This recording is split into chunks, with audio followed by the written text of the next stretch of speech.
Hi friends, আজকে রবিবারের সকালে ব্রেকফাস্টে করব ডিম পরোটা। প্রথমে একটি বোলের মধ্যে আমি কিছুটা ময়দা নিয়ে নেব, আর নিয়ে নেব সামান্য একটু নুন, আর নেব হচ্ছে রিফাইন অয়েল, দিয়ে ভালো করে ময়াম দিয়ে রেখে দেবো। তারপরে আমি নিয়ে নেব একটা বাটি, যে ডিমের গোলাটা সেটা তৈরি করব। দুটো ডিম নিয়ে নেব, আর নিয়ে নেব হচ্ছে কিছুটা হচ্ছে পেঁয়াজ, ধনেপাতা কুচি, টমেটো কুচি, আর হচ্ছে কাঁচা লঙ্কা কুচি দিয়ে ভালো করে, আর দেবো হচ্ছে সামান্য একটু নুন, আর দেবো হচ্ছে গোলমরিচের গুঁড়ো দিয়ে ভালো করে এটাকে ফেটিয়ে একটা গোলা তৈরি করে রেখে দেবো।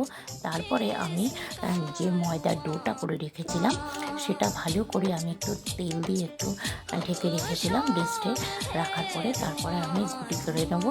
গুটিটা করে নেওয়ার পরে তারপরে আমি বেলে নেবো। বেলে নিয়ে এই চার ধার ছুরি দিয়ে আমি কেটে নেবো। কেটে নিয়ে তারপরে আমি এইরকম করে ডিজাইন করে তারপরে পরোটাটা আমি বেলে নেবো।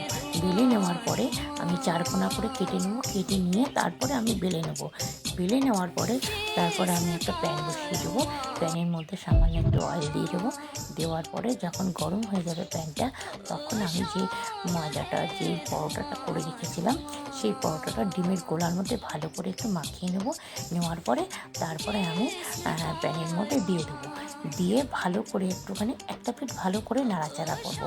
নাড়াচাড়া করার পরে তারপরে আমি আর এক পিঠটা উল্টিয়ে ওই পিঠে আমি আরেকটু গোলাটা আমি দিয়ে দেবো।